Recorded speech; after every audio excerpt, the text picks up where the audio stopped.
Hello everyone, आज का topic रहेगा आप लोगों का इक्वेशन एंड इनइक्वालिटी, समीकरण और असमानताएं, जिसमें हम लोग आईबीपीएस पीओ की प्रीवियस ईयर क्वेश्चंस पेपर में पूछे गए क्वेश्चंस का डिस्कशन करेंगे। लास्ट क्लास में हमने कुछ क्वेश्चन डिस्कस करे हैं, तो आज की क्लास का क्वेश्चन नंबर फर्स्ट को हम लोग यहाँ पर समझते हैं। ध्यान से देखिएगा। पहला नंबर सवाल, निर्देश दिए गए कि प्रत्येक पक्ष में दो समीकरण फर्स्ट और सेकंड दिए गए हैं। आपको दोनों समीकरण को हल करना है और उत्तर देना है। पहली समीकरण 3x² plus 20x plus 25 equal to 0। Second समीकरण 3y² plus 14y plus 8 equal to 0। First equation को यहाँ पे समझते हैं। 3x² plus 20x plus 25 equal to 0। तो 3x², 20x को लिख लेते हैं यहाँ पे 5x plus 15x plus 25 equal to 0।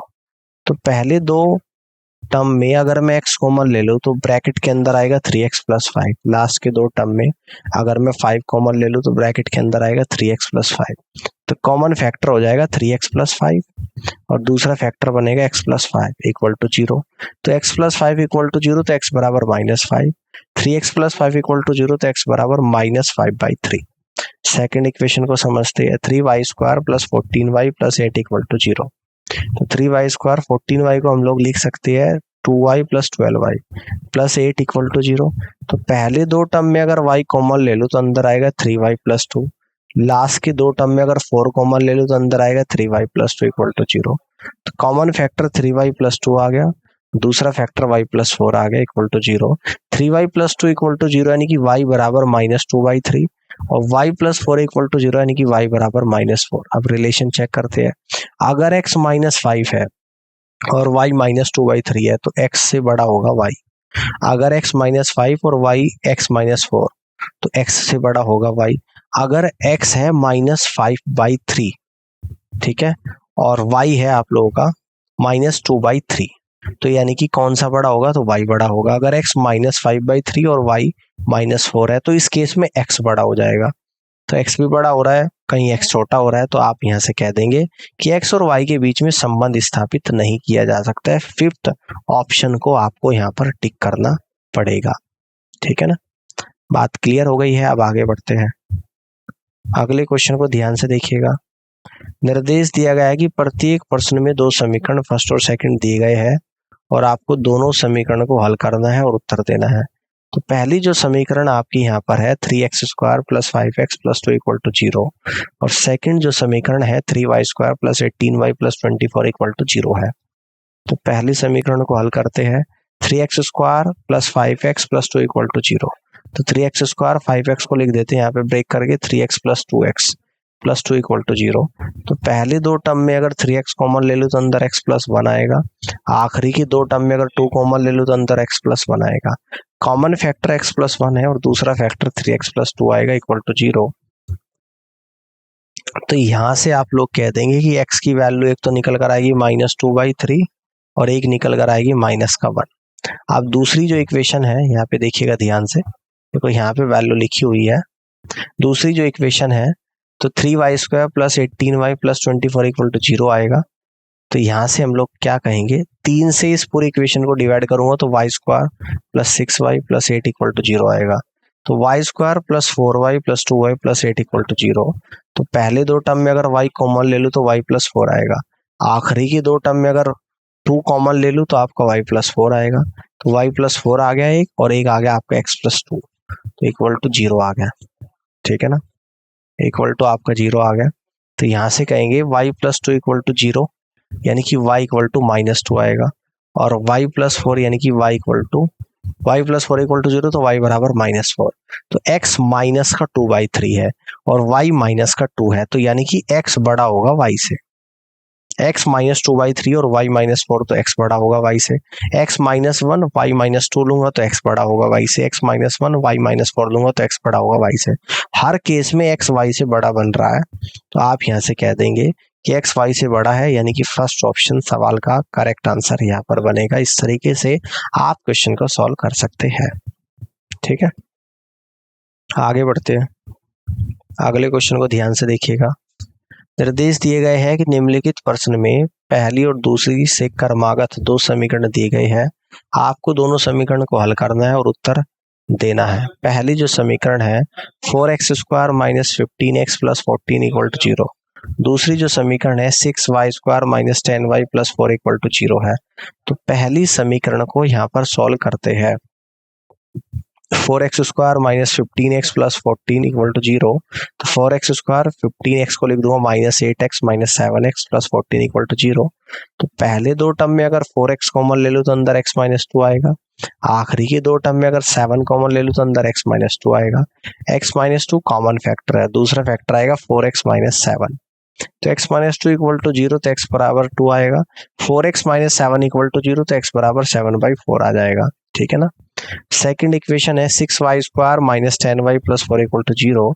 तो इसको अगर मैं 2 से कट कर दूं पूरी इक्वेशन को, तो 3y² - 5y + 2 = 0। तो 3y² - 5y को लिख दूंगा -3y - 2y + 2 = 0। पहले दो टर्म में अगर 3y कॉमन ले लूं तो y - 1 आएगा। अगले दो टर्म में अगर 2 कॉमन ले लूं -2 तो y - 1 आएगा = 0। कॉमन फैक्टर y - 1 आ गया और अगले ब्रैकेट में 3y - 2 = 0 आ गया। तो y - 1 = 0, तो y बराबर 1। 3y - 2 = 0, तो y बराबर 2/3 आप लोगों का यहाँ पर आ गया। अब देखो अगर x 2 है और y यहाँ पर 1 है तो आप कह देंगे x y से बड़ा है। अगर x 2 है और y 2/3 है तो x y से बड़ा है। अगर x 7/4 है तो y 1 है तो x y से बड़ा है। अगर x 7/4 है और y 2/3 है तो x y से बड़ा है। हर केस में x y से बड़ा आ रहा है। तो जब x y से बड़ा आ रहा है तो x y से बड़ा है सेकंड ऑप्शन में, तो आप यहाँ से कह देंगे कि सेकंड ऑप्शन सवाल का राइट आंसर बनेगा। क्लियर है। आगे बढ़ते हैं, अगले क्वेश्चन को देखिएगा ध्यान से। निर्देश दिए गए हैं कि निम्नलिखित प्रश्न में पहली और दूसरी से क्रमागत दो समीकरण दिए गए हैं, आपको दोनों समीकरण को हल करना है और उत्तर देना है। पहली समीकरण है आपकी 3x² + 10x + 3 = 0। दूसरी समीकरण है आपकी 2y² + 15y + 27 = 0। तो पहली समीकरण को यहाँ पर समझते हैं। 3x² + 10x + 3 = 0। तो 3x², 10x को लिख दूंगा 9x + x + 3 = 0। तो पहले दो टर्म में अगर 3x कॉमन ले लूँ तो अंदर x + 3 आएगा। आखिरी के दो टर्म में अगर 1 कॉमन ले लूँ तो x + 3 आएगा। कॉमन फैक्टर x + 3 और नेक्स्ट ब्रैकेट में 3x + 1 आएगा। तो x + 3 = 0, तो x बराबर -3 आ गया। 3x + 1 = 0, तो x बराबर -1/3 आ गया। सेकंड इक्वेशन को समझते हैं। 2y² + 15y + 27 = 0। तो 2y², 15y को लिख दूंगा 6y + 9y और प्लस का 27 = 0। तो पहले दो टर्म में अगर 2y कॉमन ले लूँ तो y + 3 आएगा। आखिरी के दो टर्म में अगर 9 कॉमन ले लूँ तो y + 3 आएगा। तो y + 3 कॉमन फैक्टर है और नेक्स्ट ब्रैकेट में आएगा 2y + 9 = 0। तो y + 3 = 0 यानी कि y बराबर -3 आएगा। 2y + 9 = 0, तो y बराबर -9/2 आएगा। अब देखिएगा x और y के बीच में रिलेशन हम लोग देखते हैं कि क्या निकल रहा है। x -3 है, y -3, तो आप कह देंगे x और y क्या है, बराबर है। बराबर है x -3 और y -9/2 जो कि होता है -4.5। तो x बड़ा भी होगा भाई y से, तो इसको ऐसे बना दूंगा x बड़ा y से और बराबर भी y के। x -1/3, y -3, तो x बड़ा होगा। x -1/3 और y -4.5, तो x बड़ा होगा। तो फाइनली रिलेशन आएगा x > y और ये आपके फोर्थ ऑप्शन में यहाँ पर बन रहा है और आप यहाँ से कह देंगे फोर्थ ऑप्शन सवाल का करेक्ट आंसर बनेगा। ठीक है, आगे बढ़ते हैं, अगले क्वेश्चन को ध्यान से यहाँ पे देखिएगा। निर्देश दिए गए कि निम्नलिखित प्रश्न में पहली और दूसरी से क्रमागत दो समीकरण दिए गए हैं, आपको दोनों समीकरण को हल करना है और उत्तर देना है। पहली समीकरण है 7x² + 12x + 5 = 0। दूसरी समीकरण है 3y² + 7y + 2 = 0। तो पहली समीकरण को यहाँ पर सॉल्व करेंगे। 7x² + 12x + 5 = 0। तो 7x² 12x को ब्रेक करके लिख दूंगा 7x + 5x + 5 as it is = 0। तो पहले दो टर्म में अगर 7x कॉमन ले लो तो ब्रैकेट में आएगा x+1, लास्ट के दो टर्म में अगर 5 कॉमन ले लो तो ब्रैकेट में आएगा x+1, कॉमन फैक्टर x+1 और नेक्स्ट फैक्टर आएगा 7x + 5 आएगा इक्वल टू 0। तो x+1 इक्वल टू 0 तो x बराबर -1, 7x + 5 इक्वल टू 0 तो x बराबर -5/7। सेकेंड इक्वेशन को समझते हैं कि 3y² + 7y + 2 इक्वल टू 0। तो 3y² 7y को हम लोग लिख देंगे 6y + y और +2 as it is equal to 0। तो 3y² + 6y में से अगर 3y कॉमन ले लो तो ब्रैकेट में आएगा y + 2, लास्ट के दो टर्म y + 2 में अगर +1 कॉमन ले लो तो अंदर आएगा y + 2। तो कॉमन फैक्टर तो y + 2 आ गया और नेक्स्ट फैक्टर 3y + 1 आ गया इक्वल टू 0, यानी कि y + 2 इक्वल टू 0 तो y बराबर -2। इसके बाद आपका 3y + 1 इक्वल टू 0 तो y बराबर -1/3 आ गया। अब x और y के बीच के रिलेशन को देखते हैं। x -1 है, y -2 है, तो x क्या है, y से बड़ा है। x -1 है और y क्या है, -1/3, तो इस केस में x छोटा है y से। x -5/7 है और y -2 है, तो x y से बड़ा है। x -5/7 है और y -1/3 है ना। तो इस केस में y बड़ा है, इस केस में कौन सा बड़ा होगा आपका, यानी कि y बड़ा होगा। तो x भी बड़ा आ रहा है, कहीं x छोटा आ रहा है, तो हम लोग यहाँ से कह सकते हैं कि हम यहाँ पे संबंध स्थापित नहीं कर सकते x और y के बीच में। तो आप यहाँ से कहेंगे कि फिफ्थ ऑप्शन सवाल का करेक्ट आंसर बनेगा। क्लियर है बात। अब आगे बढ़ते हैं, अगले क्वेश्चन को समझते हैं। देखिएगा ध्यान से, निर्देश दिए गए हैं कि निम्नलिखित प्रश्न में पहली और दूसरी से क्रमागत दो समीकरण दिए गए हैं। आपको दोनों समीकरण को हल करना है और उत्तर देना है। पहली समीकरण है x² + 11x + 18 इक्वल टू 0। दूसरी समीकरण है y² - √81 इक्वल टू 0। तो दोनों समीकरण को यहाँ पे हम लोग सोल्व करते हैं। तो पहले समीकरण को देखते हैं, ठीक है। x² + 11x + 18 इक्वल टू 0, तो ये आएगा x²,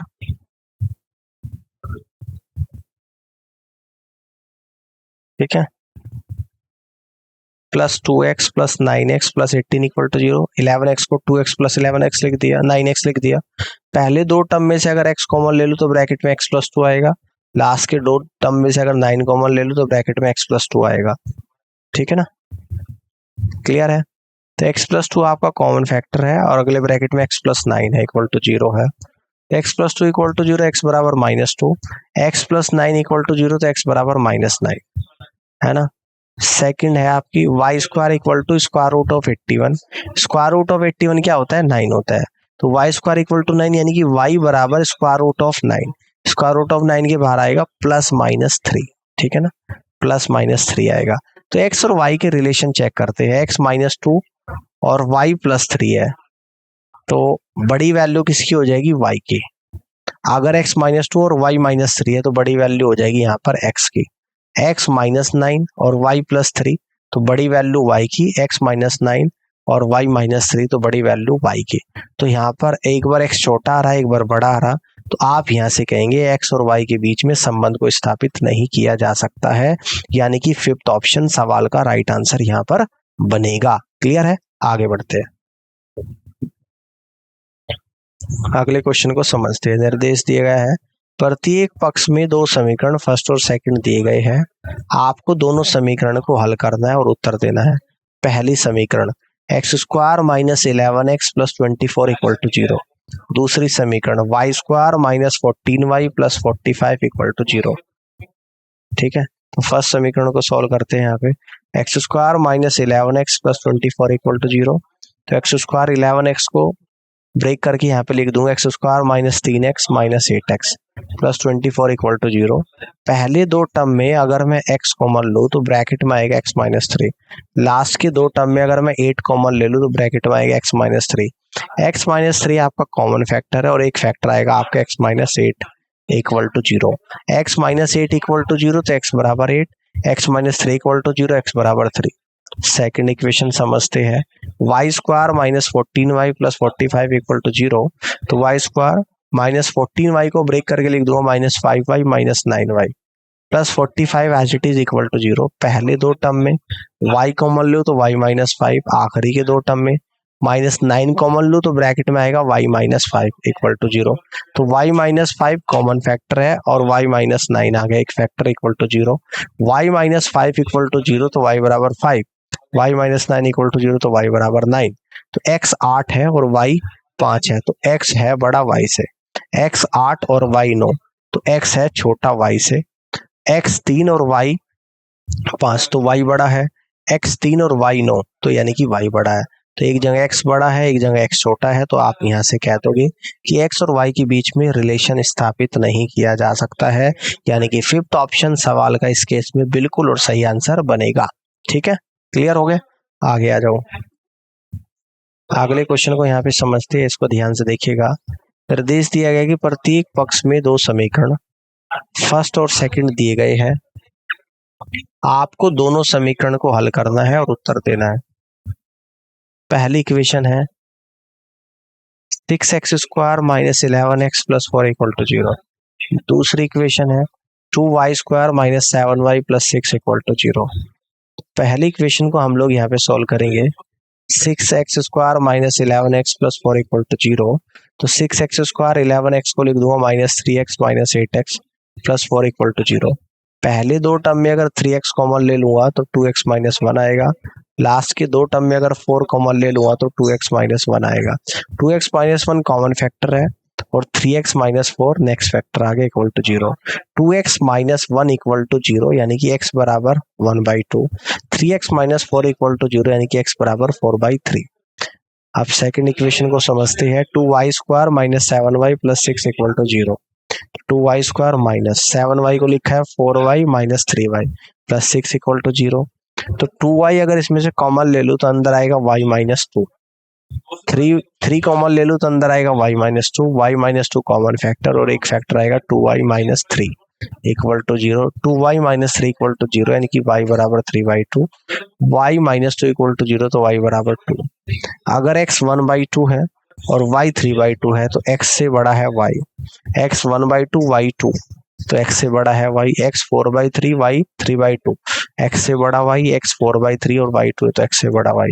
हर एक स्थिति में x से बड़ा है y यानी कि x लेस देन y है, तो आप यहाँ से कह देंगे x लेस देन y, यानी कि थर्ड ऑप्शन सवाल का बिल्कुल और सही आंसर यहाँ पर बनेगा। तो इस तरीके से इस क्वेश्चन को आप लोग सॉल्व कर सकते हैं। अब आगे बढ़ते हैं, अगले क्वेश्चन को देखिएगा ध्यान से। निर्देश दिया गया है कि नीचे दिए गए प्रत्येक प्रश्न में दो समीकरण फर्स्ट और सेकंड दिए गए हैं, आपको दोनों समीकरण को हल करना है और उत्तर देना है। पहली समीकरण है 2x square plus 13x plus 18 equal to 0। Second समीकरण है 5y square plus 12y plus 4 equal to 0। Solve करते हैं। तो पहली जो समीकरण है यानी कि 2x square plus 13x plus 18 equal to 0, तो 2x स्क्वायर 13x को लिख देंगे 4x plus 9x, 18 as it is equal to 0। तो पहले दो टर्म में अगर 2x कॉमन ले लूँ तो ब्रैकेट में x प्लस 2 आएगा। आखिरी के दो टर्म में अगर 9 कॉमन ले लूँ तो ब्रैकेट में x प्लस 2 आएगा। कॉमन फैक्टर x प्लस 2 और दूसरा फैक्टर 2x प्लस 9 आ गया equal to 0। 2x plus 9 equal to 0 तो x बराबर minus 9/2। x plus 2 equal to 0 तो x बराबर minus 2। Second equation 5y square plus 12y plus 4 equal to 0। तो 5y स्क्वायर 12y को लिख दिया मैंने 10y plus 2y plus 4 equal to 0। तो पहले दो टर्म में अगर 5y कॉमन ले लूँ तो अंदर आएगा y प्लस 2। आखिरी के दो टर्म में अगर 2 कॉमन ले लूँ तो अंदर आएगा y प्लस 2 इक्वल टू 0। तो y प्लस 2 कॉमन फैक्टर है और 5y प्लस 2 एक और फैक्टर है इक्वल टू 0। तो y प्लस 2 इक्वल टू 0 तो y बराबर minus 2। 5y plus 2 equal to 0 तो y बराबर माइनस 2/5। अब x और y के बीच में रिलेशन देखते हैं। x माइनस 9/2 है और y माइनस 2 है, तो यानी कि x से बड़ी होगी y की वैल्यू। x माइनस 9/2 और y माइनस 2/5, तो x से बड़ी होगी y की वैल्यू। अगर x माइनस 2 और y माइनस 2, तो यानी कि x और y के बराबर भी होगा। अगर x माइनस 2 और y माइनस 2/5, x से बड़ा होगा y। तो x less than equal to y आप लोग आंसर यहाँ पर बनेगा, जो कि फोर्थ ऑप्शन में यहाँ पे दे रखा है। तो आप यहाँ से कह देंगे कि fourth is the correct answer of this question. आगे बढ़ते हैं, अगले क्वेश्चन को देखिएगा ध्यान से। निर्देश दिए गए हैं कि निम्नलिखित प्रश्न में दो समीकरण फर्स्ट और सेकंड दिए गए हैं। आपको दोनों समीकरण को हल करना है और उत्तर देना है। पहली समीकरण 3x² minus 19x plus 28 equal to 0। दूसरी समीकरण 5y² minus 18y plus 16 equal to 0। तो पहली समीकरण को यहाँ पर सॉल्व करते हैं। 3x² minus 19x plus 28 equal to 0। तो 3x² माइनस 19x को मैं ब्रेक करके लिख सकता हूँ माइनस 12x प्लस माइनस का 7x प्लस 28 इक्वल टू 0। तो पहले दो टर्म में अगर 3x कॉमन लूंगा तो अंदर आएगा x माइनस 4। लास्ट के दो टर्म में अगर माइनस 7 कॉमन लूंगा तो अंदर आएगा x minus 4। x minus 4 common factor है और एक फैक्टर 3x माइनस 7 है इक्वल टू 0। तो x माइनस 4 इक्वल टू 0 तो x बराबर 4 आ गया। 3x माइनस 7 इक्वल टू 0 तो x बराबर 7/3 आ गया। आप सेकंड इक्वेशन को समझते हैं। 5y² minus 18y plus 16 equal to 0। तो 5y² माइनस 18y को लिख दिया माइनस 10y माइनस 8y और प्लस 16 इक्वल टू 0। तो पहले दो टर्म में अगर 5y कॉमन ले लिया तो अंदर आएगा y माइनस 2। आखिरी के दो टर्म में अगर 8 कॉमन ले लिया तो अंदर आएगा y माइनस 2 इक्वल टू 0। तो y माइनस 2 कॉमन फैक्टर और एक फैक्टर आएगा 5y माइनस 8 इक्वल टू 0। तो 5y माइनस 8 इक्वल टू 0 यानी कि y बराबर 8/5 और y माइनस 2 इक्वल टू 0 यानी कि y बराबर 2। अब x और y के बीच का रिलेशन स्थापित करते हैं। x की वैल्यू 4 है, y 8/5 है यानी कि x बड़ा है y से। x की वैल्यू 4 y 2 यानी कि x बड़ा है y से। x की वैल्यू 7/3 और y है 8/5। इस केस में भी x y से बड़ा है। x की वैल्यू 7/3 और y की वैल्यू 2, तो इस केस में भी x y से बड़ा है। तो हर एक केस में क्लियरली x y से बड़ा है। तो इस केस में हम लोग कह देंगे इस क्वेश्चन का आंसर बनेगा ऑप्शन नंबर 1 कि x y से बड़ा होगा। तो first is the right answer of this question. Clear है, आगे बढ़ते हैं। अगले क्वेश्चन को यहाँ पे समझते हैं। निर्देश दिए गए हैं कि प्रत्येक प्रश्न में दो समीकरण पहली और दूसरे दिए गए हैं। आपको दोनों समीकरण को हल करना है और उत्तर देना है। पहली समीकरण है आप लोगों की यहाँ पे कि 20x² plus 12x plus 1 equal to 0। दूसरी इक्वेशन है आपकी यहाँ पे 30y² plus 31y plus 5 equal to 0। Solve करते हैं। पहले equation 20x² plus 12x plus 1 equal to 0। 20x², 12x को हम लोग ब्रेक करके लिख देंगे plus 2x plus 10x plus 1 equal to 0। तो 20x² प्लस 2x में से 2x कॉमन ले लूंगा तो 10x प्लस 1 आएगा। 10x प्लस 1 में से 1 कॉमन ले लूंगा तो 10x प्लस 1 आएगा इक्वल टू 0। तो 10x plus 1 10x plus 1 common factor है और 2x प्लस 1 नेक्स्ट फैक्टर आएगा इक्वल टू 0। तो 10x प्लस 1 इक्वल टू 0 तो x बराबर minus 1/10। 2x plus 1 equal to 0 तो x बराबर माइनस 1/2। सेकेंड इक्वेशन सॉल्व करते हैं। 30y² plus 31y plus 5 equal to 0। तो 30y² 31y को लिख देंगे प्लस 6y प्लस 25y और plus 5 equal to 0। 30y² plus 6y यानी कि 6y कॉमन ले लूंगा तो ये आएगा 5y plus 1। 25y plus 5 common ले लूंगा तो आएगा 5y plus 1 equal to 0। 5y plus 1 5y plus 1 common factor आ गया और एक फैक्टर आया 6y प्लस 5 इक्वल टू 0। तो 6y प्लस 5 इक्वल टू 0 यानी कि y बराबर माइनस 5/6 और 5y प्लस 1 इक्वल टू 0 यानी कि y बराबर माइनस 1/5। तो यहाँ पे x और y के बीच के रिलेशन को समझते हैं। x माइनस 1/10 है ना, तो y कितना आएगा माइनस 5/6। तो यानी x बड़ा है y से। x माइनस 1/10 और y माइनस 1/5 तो x y से बड़ा होगा। इस केस में भी x माइनस 1/2 और y आएगा माइनस 5/6। इस केस में x से बड़ा होगा y, x माइनस 1/2 और y आएगा माइनस 1/5। तो इस केस में आपका कौन सा बड़ा होगा y। ठीक है ना, तो x भी बड़ा है y से और एक केस में x छोटा है y से। तो यहाँ पे हम लोग कह देंगे कि x और y के बीच के रिलेशन को हम लोग स्थापित नहीं कर सकते हैं और यानी कि हम लोग कहेंगे कि फिफ्थ ऑप्शन सवाल का करेक्ट आंसर यहाँ पर बनेगा। क्लियर है, आगे बढ़ते हैं। अगले क्वेश्चन को समझते हैं। निर्देश दिया गया है प्रत्येक प्रश्न में दो समीकरण फर्स्ट और सेकंड दिए गए हैं। आपको दोनों समीकरण को हल करना है और उत्तर देना है। पहली समीकरण 2x² minus 9x plus 9 equal to 0। Second समीकरण 2y² minus 11y plus 14 equal to 0। दोनों समीकरण को सोल्व करेंगे। पहले समीकरण को देखते हैं कि 2x² minus 9x plus 9 equal to 0। तो 2x² 9x को ब्रेक करके लिख दूंगा minus 6x minus 3x plus 9 equal to 0। पहले दो टर्म में अगर 2x कॉमन ले लो तो अंदर आएगा x माइनस 3। आखिरी के दो टर्म में माइनस 3 कॉमन ले लो तो अंदर आएगा x minus 3। x minus 3 common factor है और 2x माइनस 3 दूसरा फैक्टर आ गया इक्वल टू 0। तो x माइनस 3 इक्वल टू 0 तो x बराबर 3। 2x माइनस 3 इक्वल टू 0 तो x बराबर 3/2। सेकेंड इक्वेशन है 2y² minus 11y plus 14 equal to 0।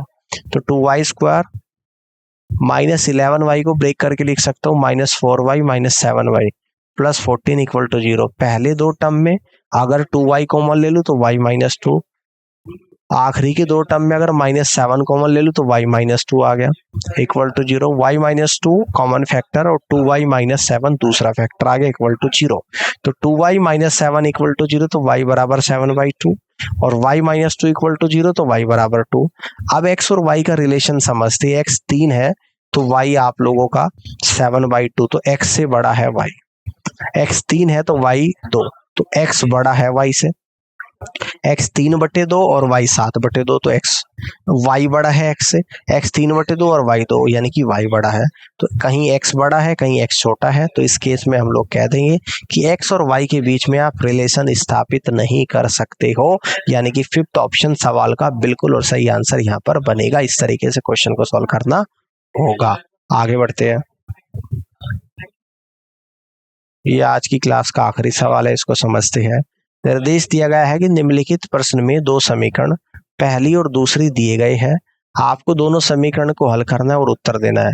पहली समीकरण 3x² plus 14x plus 15 equal to 0।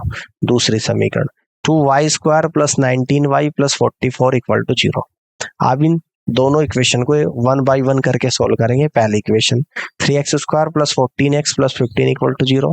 तो 3x² 14x को ब्रेक करके लिख दूंगा 9x plus 5x plus 15 equal to 0।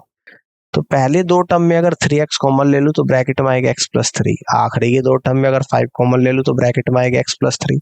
x plus 3 common factor है और अगला फैक्टर आएगा 3x प्लस 5 इक्वल टू 0। तो x प्लस 3 इक्वल टू 0 तो x बराबर minus 3। 3x plus 5 equal to 0 तो x बराबर माइनस 5/3। दूसरी इक्वेशन है 2y² plus 19y plus 44 equal to 0। तो 2y² 19y को ब्रेक करके लिख दूंगा प्लस का 8y प्लस का 11y और प्लस 44 इक्वल टू 0। तो पहले दो टर्म में अगर 2y कॉमन ले लो तो y प्लस 4 आएगा। आखिरी के दो टर्म में अगर 11 कॉमन ले लो तो y प्लस 4 आएगा equal to 0। Common factor y plus 4, अगला factor 2y plus 11 equal to 0। तो y प्लस 4 इक्वल टू 0 यानी कि y बराबर minus 4। 2y plus 11 equal to 0 यानी कि y बराबर माइनस 11/2। अब x और y के बीच के रिलेशन को समझती है। x माइनस 3 है, y माइनस 4, तो यानी कि x बड़ा होगा y से। x minus 3 y minus 11/2, x बड़ा होगा y से। x माइनस 5/3 और y माइनस 4, तो इस केस में भी आपका x बड़ा होगा y से। x माइनस 5/3 और y माइनस कितना आ जाएगा 11/2, तो इस केस में भी x बड़ा होगा y से। तो हर एक केस में x y से बड़ा आ रहा है, तो x y से बड़ा ऑप्शन नंबर फर्स्ट में आ रहा है। तो आप यहाँ से कह दोगे कि पहला ऑप्शन सवाल का करेक्ट आंसर बनेगा। तो इस तरीके से आप क्वेश्चन को सॉल्व कर सकते हैं। और आज के लिए फिलहाल इतना ही। उम्मीद करता हूँ कि पूरी क्लास आप लोगों को समझ आई होगी और इस पूरी क्लास को देखने के लिए आप सभी का बहुत बहुत धन्यवाद।